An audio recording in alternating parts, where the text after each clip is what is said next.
All right, welcome back to Better Kansas City. Now, bringing up money or expenses with family or someone you're dating, it can bring the conversation to a screeching halt.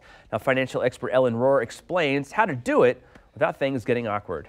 We don't want awkward things, especially when we're dating, right? Yes. What do you do about splitting the bill? Yeah, so we're out to dinner. Right, maybe it's on our first or second date, and we want to split the bill because we can't cut the bill up like that. Right. I don't think the restaurants would appreciate that. Here's some tips that are going to get you out of that awkward situation. Good. So you might enlist the waiter for some help. I know there's the idea of split checks is weird. It's better than the awkward after everyone's been drinking trying to do it later. Another easy way is if there's 6 people, divide everything by 6. Now you might not drink and everyone is drinking like fish. I say suck it up. That's not literally, that's just figuratively.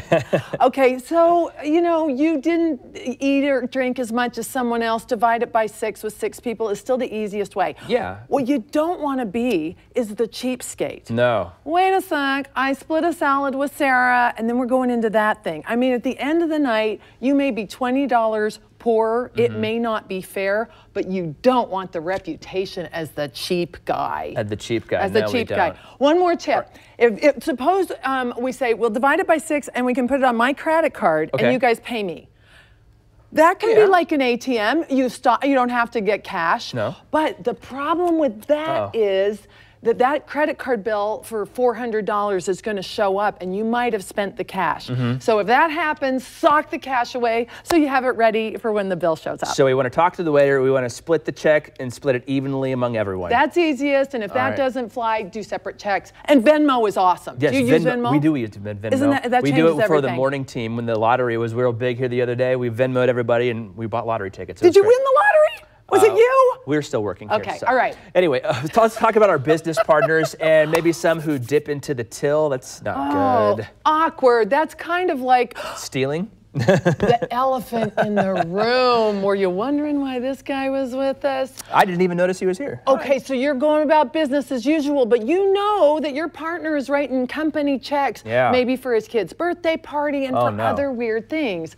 So here's a couple of tips. One, I like to write business plans, and so I put a couple of books together, and they're gifts for any of your team members who want to start a business, because you should know the way out before you go in and start making some ground rules. Pay yourself salary, take draws, and have your accountant sit with you to discuss what's legit, and that way you may be able to stave off some of the problems. Businesses fall apart over this issue of taking money out of the till. So be willing to talk about the elephant in the room, and your accountant may act as like a safe third party. Oh, that's a good tip right there. Now, let's talk about prenups and relationships. Let's switch gears. Married? I am married, happily. I should not ask this in front of everyone. If you had a prenup, that can be an awkward conversation. Yeah, it could be. But what if you have like all the money and I have no money before we get married? Okay. That might be something we want to talk about. Or suppose you want to be a stay-at-home dad. Is that worth something in the relationship? So again, maybe someone who's been through this before, maybe a counselor or someone from church, if you trust them, could help as a third party, because you're usually more polite to each other if there's a third party present. And what if we're already married then? If you're already married, then you might still have the conversation, and that third party will be really helpful, like maybe your pastor, if they have some experience with some money. But this is what are things worth, and if something happened, and the D's change everything. The D's are debt, divorce, disaster, disability, death. What are we going to do? And you can also say, when Susie and Bill broke up, it was all about the money, and we don't want to be like those guys, so maybe we should sit down and write this up. All right, just for the record, Susie and I never broke up, but we were never dating to begin with either. But of course, Ellen always has a bunch of great tips, and she's always fired up to be here, and we really appreciate her input and her tips here for all of our financial matters.